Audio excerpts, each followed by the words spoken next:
Hello and welcome to season 10 of the Meaning Movement podcast. If you're watching this, if you're hearing my voice, this is the culmination of a ton of work that my team and I have been doing over the past few months to get ready, to get prepared to 4x our production with this podcast. You may have heard me talk about before how important the Meaning Movement is to me personally and how much I've wanted to see it to go to new places, and how I'm kind of just throwing everything at the wall, see what sticks, kind of blowing it up to see what's going to happen. And this episode and this season of the next couple of months of doing 2 episodes per week is a piece of that process for me. So I'm so excited to be here with you, to be doing this together. So welcome to season 10.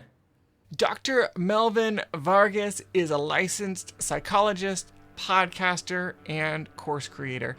After starting a podcast years ago in order to grow his own therapy practice, he soon found an audience of private practice therapists who were just hungry for education and tools and resources to grow their private practice therapy businesses. Today, Mel is solely focused on serving that audience. He's the creator of an online course and a mastermind for private practice therapists. Through that work, he helps those therapists create additional income streams and transition from only making money via their private practice to adding additional online income on top of that. I had so much fun connecting with Mel. He and I first connected on Twitter, and so here in our conversation, I think we mentioned it a couple times. Just love the content that he's putting out there. But additionally, I had just there's such good rapport with him. I think, he has the presence of a therapist, quote unquote. Like, he's just so easy to talk to. He's kind, he's gentle, and just so caring and generous with all of his wisdom, everything that he's learned along the way. I benefited so much from this conversation. I can't wait to share it with you. This, of course, is the Meaning Movement podcast, a show about work worth doing. If you're looking to level up your life, your income, your career, you're in the right place. I'm here to help you find more meaning, more satisfaction, more fulfillment, more sense of accomplishment and success in the work that you're doing, in the life that you're living. So if all of that sounds good to you, you're in the right place. Hit that subscribe button. Today with Dr. Melvin Varghese. Stay with us.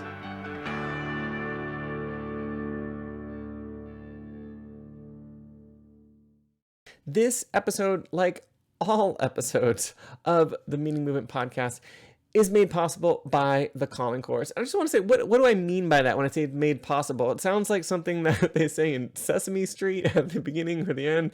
My kids love Sesame Street. What I mean by that is this is a bootstrapped project. I have a course called the Calling Course. It's what I consider the cornerstone or flagship offering of the Meaning Movement. That course is all about work, all about purpose, all about navigating this space of these questions of who am I? What is my life about? Where am I going? What's my contribution going to be? Whether that's right now, in the future, whatever it might be. This podcast has expenses. We pay for those expenses via sales of that Calling Course, also through sponsorships. Share a little bit more about in just a moment. But I wanted to just, instead of talking about the Calling Course here today, wanted to share some words from a recent member of the course. This is Ryan. He sent this over and gave me permission to share this with you. So I'm going to read from him, his thoughts on being a part of the Calling Course. He says, discovering more of who I am and how that connects to the world in work is an overwhelming process. It can be hard to know where to start and easy to feel stuck. The Meaning Movement has been a great acceleration, affirmation, and help in this to me. The Calling Course specifically offered new perspectives and a deeper invitation into who I am and how I can walk the path to becoming my fullest self, connected to others in a mission through work. I love that so much. The combination of material, questions, and direct coaching through Q&A is powerful. I recommend it to anyone doing the hard work of walking deeper into their call. First, thank you so much, Ryan, for those words. They are just so fantastic, and I couldn't have said it better myself, which is why I'm reading them here. If you're listening or watching and you want to know more about the Calling Course, the course I open up for enrollment periodically. I don't have a set schedule at this time, but the best way to know when it's going to be the next enrollment period is going to be opening is for you to be on the email list. You can get on the email list anywhere at themeaningmovement.com. You'll find a bunch of subscribe boxes around the site, or go to the calling course, thecallingcourse.com. There is a free mini course. It gives just a small taste of what the calling course is all about. If you join that mini course, you'll be sure to be on the list for our next enrollment. So if any of that sounds exciting and enticing to you, make sure to jump on the email list, and then you'll be notified when that next enrollment period opens. I just want to take a quick moment to talk about sponsorship. I've always said that this podcast, this endeavor, is made possible by the calling course. What that means is it's self-funded, it's bootstrapped, but we are opening the door to sponsors to come alongside us if they're a good fit for our audience. So if you have a business, a service, or work for someone who does, that would like to get in front of an audience like ours, shoot us an email at podcast@themeaningmovement.com. We can tell you more about what we have to offer by way of our audience and sponsorship opportunities, and we can take the conversation from there. Podcast@themeaningmovement.com. Thanks so much. Mel, thank you so much for joining me. I'm so excited to have you on the show. Welcome to the Meaning Movement Podcast. Dan, I'm so grateful for you. Grateful something like Twitter has connected us, and you're doing such important work in the world. And I'm just honestly so privileged to be a part of the podcast. Love it. I'm flattered. Thank you. And listeners, Mel and I first connected on Twitter, which is just so fun that a tool like that can make these kinds of connections and relationships possible. And likewise, Mel, just love what you're up to and excited to get into your story. The question I like to start with is, how do you begin to talk about the work that you do? Yeah, that's a great question. So I'm a licensed psychologist who left the therapy chair to build an online business. And a part of that is because I loved clinical work, but I was getting really burnt out and I was essentially trading time for income. And I just thought, how do I use this skill set in a different way? And Yeah. so I launched an online course, launched a mastermind, and now I walk with therapists to do that very specific thing. And I launched a podcast as well. So now I walk with therapists to help them either partly or fully transition out of the chair to online income, but specifically through courses and monetizing their podcasts. Wow. Uh, It sounds like you've been busy. That's a lot of education, a lot of building one business and then building another business. Maybe just to rewind, was therapy and being a psychologist, was that like always the end game, or at least was that the end game when you were in school and training? Because a lot of education that Yeah. got you there, right? Yeah, absolutely. Actually, the plan was for me to go to med school and be a pediatrician out of all Oh, things. wow. But I had actually never taken a psychology class until, I got to college and there was something about psychology and just how the mind works that just became very fascinated. I also think like it fit well with my personality. A lot of people like very kindly share that I'm easy to talk to. I'm very like even keel. And I think Hmm. that's been really good when I was doing Yeah. clinical work. It was not the initial plan, but it soon became the plan. And to be Yeah. completely honest, Dan, like the plan was actually for me to be a psychologist at a university counseling center. Mm. I lived most of my life in Texas, and then I did my internship and postdoc in Nashville at Vanderbilt, and then I was actually going to stay on staff there and either be at the university or at the med school teaching and doing Forever. yeah, that was the plan. A Wow. nice stable job, right? Yeah. Wow. Yeah. Yeah. And so then, well, I can see how if you're in your mind, you had the track of being a pediatrician, like, so you already maybe had this idea that you're going to be in school for a while. You're going to be Mhm. doing, getting, doing residency and like all the whole deal. And then it feels like maybe you just kind of switch lane or two over. I could see how that shift was, maybe not as painful as other, I guess, major shifts could be for folks.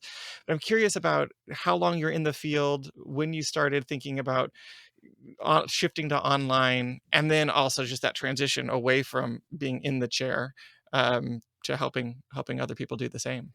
Yeah, absolutely. So I graduated undergrad in 2004. I started grad school in 2005. I became fully licensed as a psychologist in 2012. So it'll be this 10 years this year. And yeah, the when did that when did that idea come to actually go online income. I actually think looking back, maybe it was always in me as a kid. I Mm. was born in India and spent a lot of time at my grandparents' house, and they had this almost like a tool room, but honestly, I think it was like a storage room because they didn't have refrigeration back in the day, so it was like a cooler room Mhm. where they stored grains and stuff, Yeah. and, for whatever reason, it was right next to the kitchen, and I think that's what it was, like, my grandma could keep an eye on me and let me play, Yeah. but they, like, gave me, like, pieces of wood and hammers and nails and all this stuff, and I remember being 4 years old and just building stuff and Mm. putting, like putting nails into these little concrete walls, and Yes. I can't believe they allowed this, but I'm just so grateful because I know it's hilarious, but I think that's where it started because for Yeah. me, I think it was always about being creative and thinking outside the box. And I definitely did not know this when I started grad school, but later on in my training, I ran into a supervisor who was a dean of a university turned FBI agent turned psychologist Wow. who also was doing sports consulting with Mm. PGA golfers on the weekends, like sports Wow. psychology. So I was like, "What? You can do all of these different things with Yes. this?" And so, that person just let me know, like, "Mel, I want you to look at this training that you're getting as a skill set as opposed to like Mm. an end destination, like this is all you could Yeah. do?" Cool. So I think that was the biggest shift. And then I had another supervisor who told me, Melvin, always remember to have your hand in multiple pots when it comes to income after Mm. you become licensed. And at that point, like, I'm the child of immigrants, and all I ever knew was like just, trade time for income, right? So I never even thought there were these other options out there. But Yeah. I think I'd always been curious and just sort of explored. And yeah, that's how I end up here. Wow. Well, what a cool journey. And thank you for those vignettes. I think, the 4-year-old you building things um in the pantry just sounds, yeah, it's just a really beautiful picture, just how to draw the line from that building tools and trainings and businesses. It's just really beautiful. So thank you. Thank you for that. Um, also just love that piece about multiple pots, having your hands in multiple pots. I feel like have my hands in too many pots is kind of Mm, my tendency. And I know that that's coming from a different a different source, right? Where often people are thinking, I'm going to do private practice or whatever, and then that's just going to be the one thing. And so I could see how that goes, but it's also encouraging for me to hear, okay, it's not I don't know. It's not a bad thing to have a tendency yeah. towards, multiple streams of income. Yeah, no, absolutely. I mean, I think in one of the recent Twitter threads I shared about from the conversation Jay Klaus had with Nathan Barry about the strip mall model of online business Mm, versus the skyscraper. And yep, strip mall is basically multiple products that, you know, in combined bring in yep, revenue, whereas a skyscraper is one flagship product. And I yep. think for most of us with online businesses, and this is where I'm kind of just wrapping my head around and being okay. I think most of us start with the strip mall model because we are trying to figure out like, hey, what brings in the most revenue? Where Yes, do I feel my joy and yes, passion? Like we have kiddos, right? So like what yep, makes sense for us in seasons of life that we're in? yeah, And then I think it's also like, and then some of us stay there with the strip mall model, or we maybe truncate it a little bit, or others of us, like what I'm doing now is I'm shifting from like I found out out of the three that I had, the one that seems to scale the best, that gives me sort of the life that I want. And am making that shift to just focusing on that. yeah. And so what were those three? One was your practice, and then Yeah, yeah, yeah, fill out the actually, rest, yeah. Well, actually, yeah, or if is you that include four? if you include the clinical, you're right. Yeah, if you Yeah, include the yeah, clinical work, it would be 4. So I was yeah. doing clinical work. I had a podcasting course for therapists, Hmm. and then I have a course on courses for therapists, a Hmm. CBC. And then I had this mastermind, which is basically to bring together therapists that want to transition from the chair to online income, just to Yeah. have a gathering spot where we do hot seats and stuff like that. So those were the 4 things. And yeah, it was a lot looking back. I was like, man, how did I manage to do all this? But, in the Totally. moment you do, right? Yeah, yeah.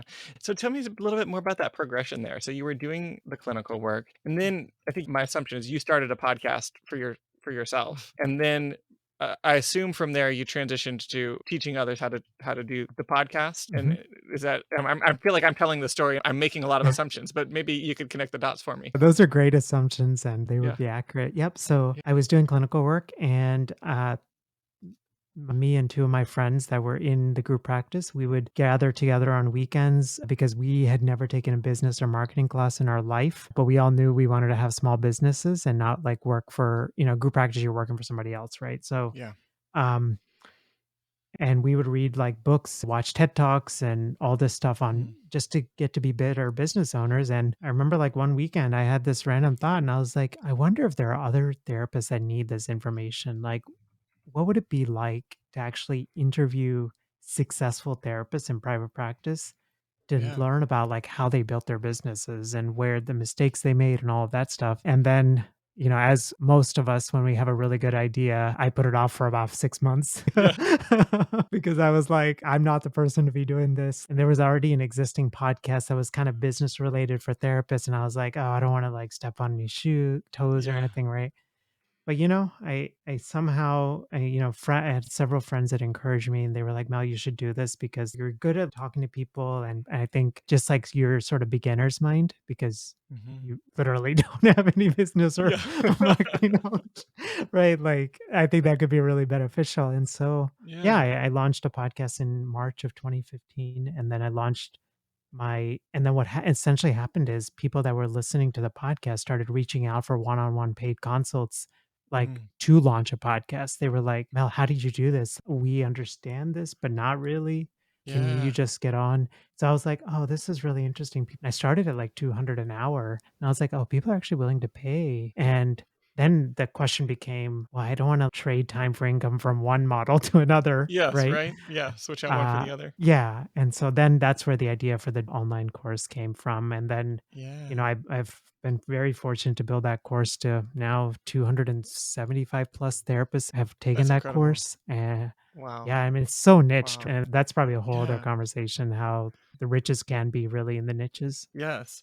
Well, I mean, so much of that is really fantastic. I'm curious for you. I mean, it makes sense that it's like you started the podcast almost as a tool for yourself, right? To get you to give you an excuse to have these conversations with other Mm, successful therapists or people who are yep, at the next level, right? So you can learn from them, and then so it's like you were learning it to apply it to your, I assume, to your clinical practice or figure out ways to grow the business, but then it kind of grew and became its own thing in a really kind of yes. surprising way. Talk to me a little bit about how can other therapists who are looking to start podcasts, like what are the benefits of starting a podcast for a therapist, other than because the route that you took is wasn't initially the end goal, right? To teach other people to because I know you're not teaching therapists to start podcasts to teach other therapists to start podcasts, Right, right. That's very So meta. yes, yeah, very meta, but also a little bit like a pyramid scheme.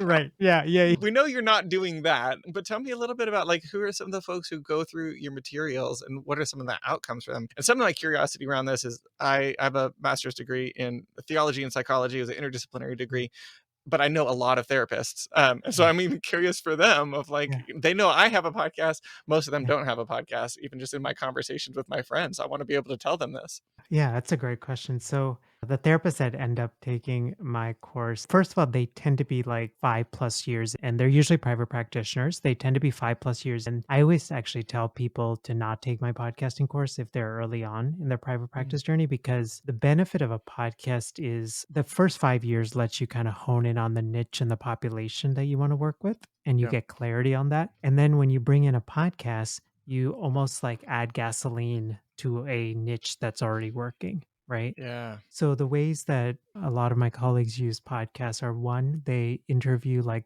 local referral sources Mhm. related to like a niche. So for example, let's say you're an eating disorder therapist, right? So they Mhm. might interview like a nutritionist in the area and talking specifically. So it's both educating the public as well Mhm. as building these like strong network, like professional Yeah. network connections, right? Cool. Because it's not just like going to like a meetup or like sending them like a random letter, right? You're Yep. actually inviting them to a podcast, you're supporting their work, you're getting to like form these genuine connections, right? Mm. So I like it because it feels to me it's like very heart-centered Yep. connection Yeah. and networking. Yeah. Yeah. So that's like one. I think the other advantage is for therapists that are interested in becoming thought leaders in a certain area. Hmm. You can create solo episodes, you can do teaching, Yeah. any of those things related to that topic, right? Like, let's say you are taking that same example, you want to specialize in bulimia and you want to be known as a bulimia expert, right? Sort of sharing strategies, like stuff you've learned, all of these things on a podcast, it just helps reach such a wider audience. I mean, Yeah. I don't know how, sometimes I look at these numbers, I'm like, how is this happening? But like, my podcast is now, I'm sure yours is similar, heard in 130 countries, Yeah. right? I Wild. record this from a home office in Philadelphia, right? Yeah. Like, it's Yeah. crazy, right? It's And insane. yeah, it is absolutely insane. So I think, like, for the therapists that feel like they have a bigger message to share than just their Mm. local clients, Yeah. I think a podcast is a great tool. And I feel like, especially the audio medium, therapists Hmm. are already really good at that because we spend a lot of Yeah. time talking and listening. It's just an Yeah. Words are offshoot the of a, tool. yeah. Yeah. Yep, so Yeah. it's just a medium that's already natural, I love it, and I think I've heard you before talk about that you help. I think the phrase you say is therapists who have a message to share or Mm, something along those lines, mhm, and you kind of circle back around that here, and I think that that's maybe a really good way to think about for me to think about what you do. Like if there's a therapist, if people in my network who should think about starting the podcast are people who are you're doing their private practice, but they have something bigger inside them that they want to get out there. That could be a good vehicle for it. yeah, absolutely, course, a Yeah, book, I becoming, love it. like, speaking at conferences, any of those. Yeah, I love it. It's really easy for me to, I have my notes here. I've been, typing as we talk, kind of put this timeline on paper, digital paper, and tell myself this story of like, oh, it's just like Mel did this one thing, and then he started this podcast, and he started teaching the people to podcast, and then it started this course, and then now the mastermind. At least that part of your story feels very linear, and it's easy for me to tell myself that it's also like a relatively painless process. I doubt that that's actually true. And so maybe can you do away with that myth that I'm making up in my mind about how about your journey and talk to me a little bit about like some of those like painful transitions because I know that every time, work one of my assumptions with all of my work with the meaning movement and these conversations about work is that work is always about identity. Mm, And at every shift that you have to make it's not just you going and doing something but you have to reconceptualize how you think about who you are in the world, how you show up mm, in all of your interactions. And that can be a really challenging, at best, it's really exciting to like be able to change and see that change, manifest. But also, it can also be really painful and anxiety provoking. So I'd love to hear just a little bit about, yeah, some of the difficult of the transformation path that you've been on. yeah, I'm so glad you asked this question because it is, like, it's so easy to look on social media and see, like, slivers of people's lives and their Yeah. successes and feel like it seems so easy, like, "What's wrong?" Yeah. "What's wrong with me?" And, like, "Why is it so hard Yes. for me?" Right? Why is it so hard Uh, for me? Tell yeah. me, Mel, please. Dan, to be completely honest, it's been a really, really tough journey. It Mhm. has not been that smooth. I mean, Yeah. so even I can give like a couple of examples. Like, with my podcasting course, like one thing I initially did was like I had some like pretty significant childhood trauma. Mm, And what I didn't realize is that impacted how I saw myself as a teacher and the price I charged for my courses. wow. Right. So, like I started with like a $297 course. Right. And I knew like, I mean, part of the thing of trauma is right. Like, or at least for me, it's like I always feel like I have to go above and beyond. So I knew like I'd put my heart and soul into this Yes. course. Yes. And I just like completely undercharged. And so I started the podcast and the course in 2015. It was right when the pandemic started, is when I finally went full time as a creator. Because Mm, otherwise, like what was happening was I was still doing clinical work and I was like pulling one day at a time down. But I think that could have been a lot accelerated if I had done my work around money and my own trauma and ah, charged more significantly. I'm wow. grateful for that journey. So Yeah. that's like one. And then I think the Yeah. second one I just wanted to share was, I mean, it's something we're going through right now. Like, I'm about to shut down a course that has generated $300,000 in revenue and shut down Yeah. that community to say, like, hey, I want to focus on the mastermind because I think this is the thing that I think it energizes me. I feel like it can scale and that I just feel passion for. And I realized like I'm not in a season of life. Like, when I started everything with the course and all this stuff, like we didn't have a young child. Our baby is a NICU baby, so she was 8 weeks early. For the past 3.5 years, I've spent like 98% of my Fridays doing daddy daughter days with her. Yeah. And I love that, like, she's starting preschool in the fall, and I'm like, "Okay," like, I don't wanna be like a overwhelming dad, but I still wanna be, like, super heavily invested in her life and Yeah. activities, and I don't wanna just I could add another day back to my work, but I don't think I want that, you know? Yeah. I also realized, like, because of my trauma, I'm used to going 180 miles an hour Mm, and trying to overachieve on everything, and I think it's really good for my healing to just keep to my 4-day-a-week work mm. and focus that other day on just, like, CEO and just, like, pursuing other honestly, like, other hobbies I've neglected, Yeah. landscape photography and painting and all of this other stuff, Yeah. gardening, so Cool. I love that. Thank you. Yeah, for sharing all of that. I feel really, I don't know, I really moved by so much of that. And I think just to hear someone, and of course, like if this is your field and your language, but to talk so openly about how trauma influences, like just the downstream effect of those experiences in our life, and like how those things could be happening. We could be holding that trauma, and it could be affecting us in ways that we are completely oblivious to and unaware of. And so I just really appreciate you going there and sharing that with the audience. And it's challenging to me to think about, okay, what's the work that I need to do to continue to grow, continue to iterate, and what are the ways that I'm holding myself back, because of similar experiences. no, you're so welcome, and I can even give, like, a small example, like, this mastermind is 497 a month. It requires a one-year commitment, Yeah. and I've done a lot of healing work through therapy and brain spotting, like, especially this past 12 months or so, and I remember having, like, so much anxiety, like, triggered insomnia when I Mm, realized, like, I wanna charge 500, but not only, like, I want them to commit for a year, right? To yeah. ask people for $5,700. Oh my gosh, talk about triggering stuff. Yeah. Yeah. Money in particular seems to be a topic where a lot of these insecurities and a Mhm. lot of these limitations, limiting beliefs come up.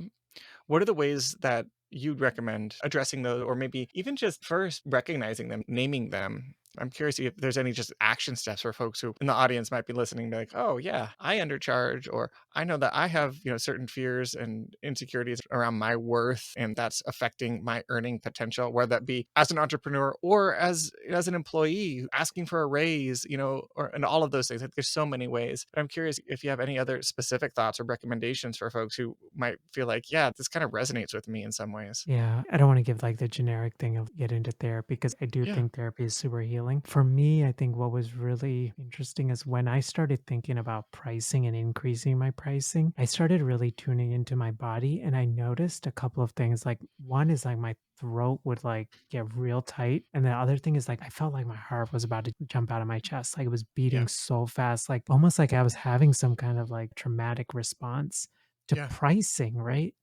Yeah. And To that was numbers. yeah, to numbers, right? Yeah, so that was a big indicator for me because the other side of this trauma is like, as an online creator, I battled like chronic sort of anxiety and depression, and I'm Yeah. trying to build this business. And while navigating these two kind of things that seem to pop up, like I have Mm, to be super mindful of. And so yeah. I just started like almost like, and this feels like different, but like taking a step back and almost observing myself, right? Mm, And saying like, "Oh, what is going on where your body is having so much fear and anxiety and to the point where you can't sleep because you're thinking about this. Either you can do this for the next 35, 40 years, or we can try to address this to proactively work on this because I feel like this is going to be a long journey." And mm, I think truthfully, like having a daughter, I think has shifted a lot of stuff for me because it's not just about healing for my partner, it's not healing for me, but it's like breaking generational trauma, and I want mm. her to be able to grow up with a different experience. Yeah. Wow. Yeah.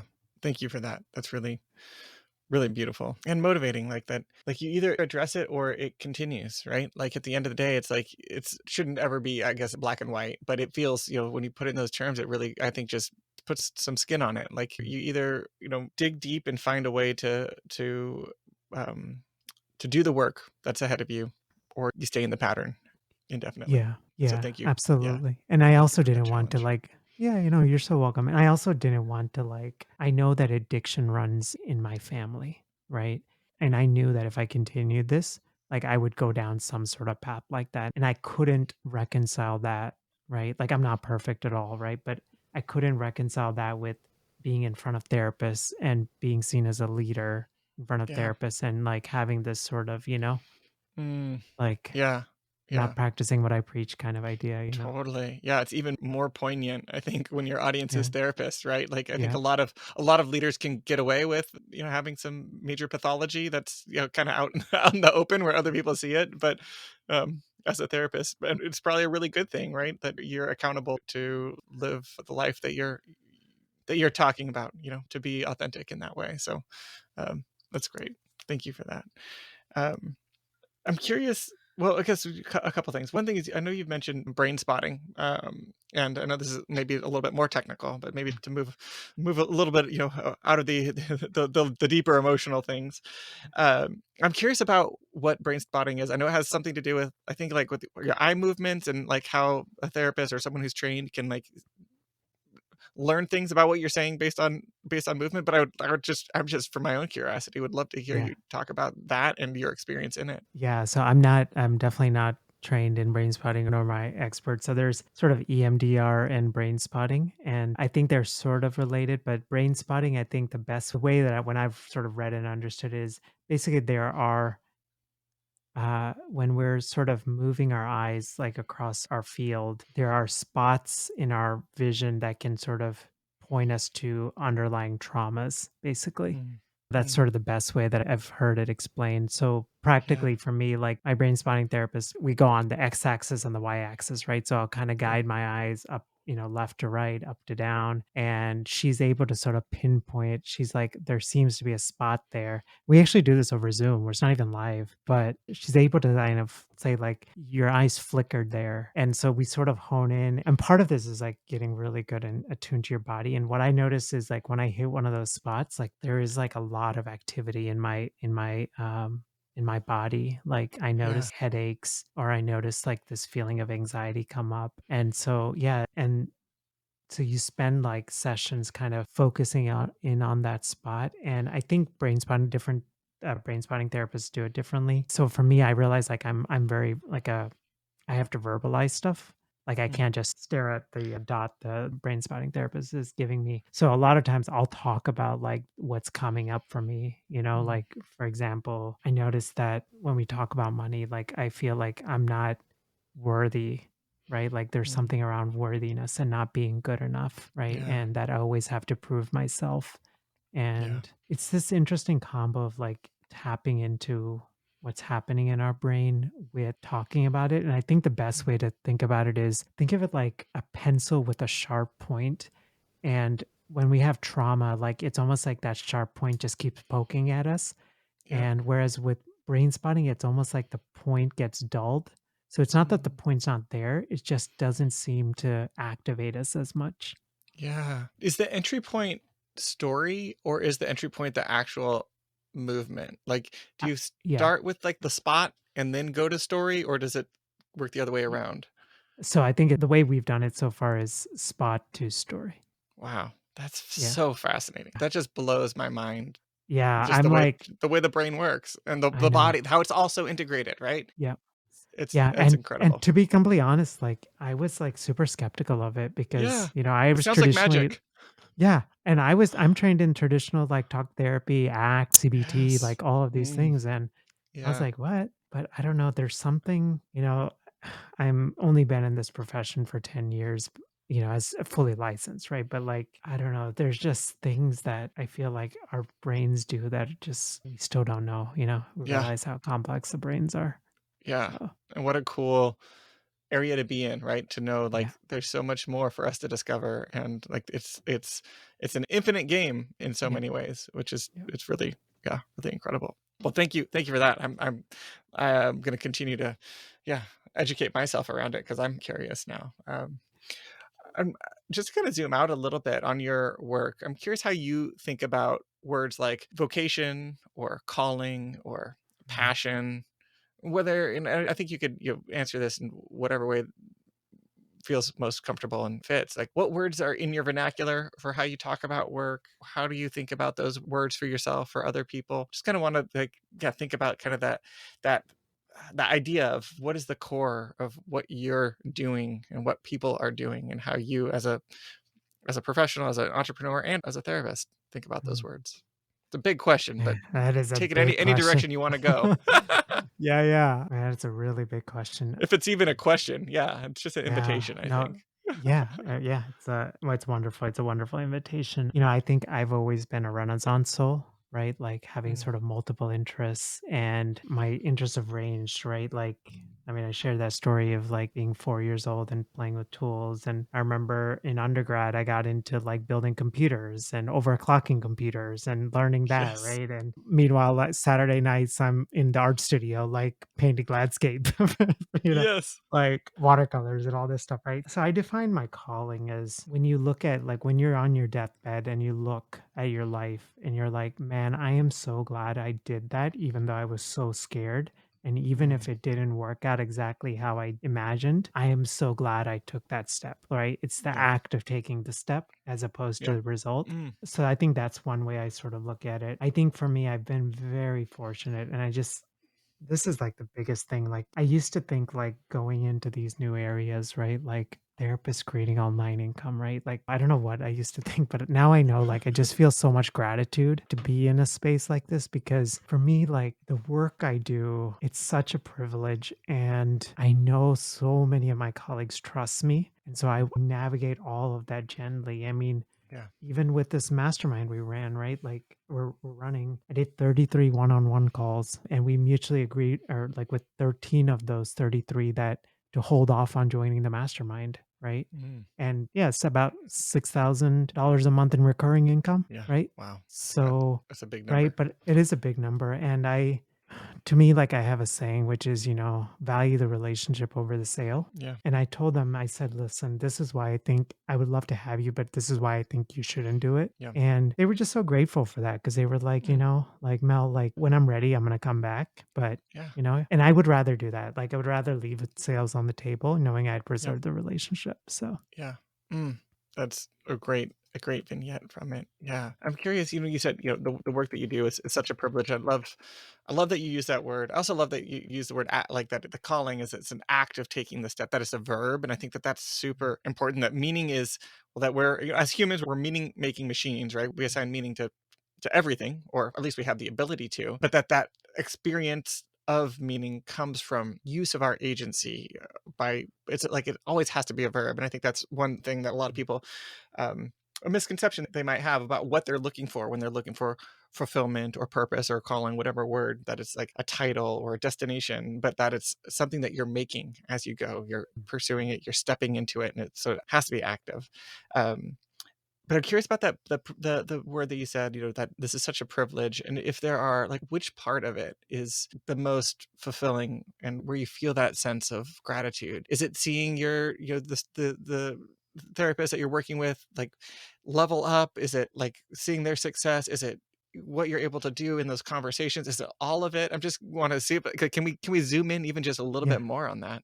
Yeah, I think it's the combo of different things. One is I get to use skills that I was learning as a kid and a teen, and I Mhm. get to use that in my 40s, right? Like Yeah, just turned 40. So the fact that, gosh, like what a privilege to be able to do that, right? Like, for example, I did so much landscape photography. I love landscape photography, and now I get to do video. Right. And so I yeah, knew I spent so much time like, like Ansel Adams and all this stuff, like yes, studying light. Right. And yeah, now I get to like figure out stuff with video. And so just the privilege to be able to, yeah. all this stuff that I learned when I was a kid, hobbies and all this stuff, I get to like integrate it. So that's one. And I think too, yeah, the meaning, like seeing my colleagues' lives transformed, right? Like Mm, at some point, and I'm like slowly realizing this, it's still like I think I still have a lot of trauma I got to work through. But at some point, it's not just about the money the business brings in, it's about like seeing the transformation of others, right? Like, yeah. for example, I've got somebody in my mastermind, they've got, a parent that's dying,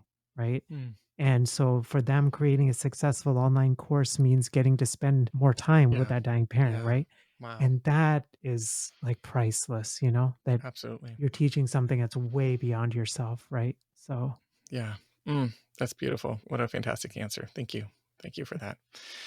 Well, I feel like we could go on for so long because I have so many more questions I want to ask you, even just for myself about your business and all of these things. I feel like we're on parallel paths, but you're much further along than I am.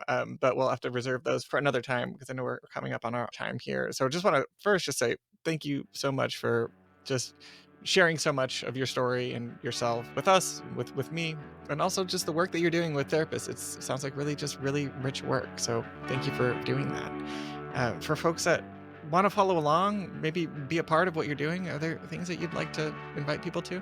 Yeah, absolutely. I've been getting active on Twitter, so you can definitely find me on Twitter. My handle's mvarghese5, VARGHESE5. And then, the big thing I'm working on is this online income mastermind for therapists. So this is specifically for therapists that are 5+ years in as private practitioners. They're successful practitioners clearing 6 figures, but they're now interested in moving from the chair to online income, either partly or fully, specifically through courses or monetizing their podcast. And so that mastermind, you can learn more about that at sellingthecouch.com/mastermind. I love it. I'll make sure to put links to those resources in your show notes, or in our show notes for this episode, so people can follow along. Thank you so much once again. This has just been such a joy to be with you. So thanks for coming on the show. Dan, thank you so much for having me. And again, I'm super grateful for you and grateful for, the budding friendship and all the work that you're doing in the world. Thank you, Mel, and thank you, listeners and viewers, for tuning in today. If you're unaware, this podcast is on YouTube as well as in podcast catchers, wherever you like to take in your content. Please take a moment to hit that subscribe button wherever you're listening. And if there's a thumbs up on YouTube, hit that. If you're on a podcast catcher and there's a place to leave a rating and review like Amazon, iTunes or Apple, Spotify, any of those places, please take a moment to do so. That is how people like you find this show. If you're not on our email list, I'm sending out weekly emails with updates with the latest content like these episodes, additional free trainings that I'm regularly giving, all kinds of other resources. There's all there for you. Plus, my favorite section, I just give you some of the things that I'm really enjoying in life, from books, movies, hardware, gear, like all kinds of stuff. If that sounds fun to you, jump on the email list. You'll find subscribe buttons all over the website. Go to themeaningmovement.com and jump onto the email list and get a weekly email from me. I promise you will enjoy it. And if you don't, just hit that unsubscribe button. It won't even hurt my feelings. Thank you again for watching and listening. Our music is by Tom Roram. Our artwork is by Eleazar Ruiz. We'll be back with you in just a couple days.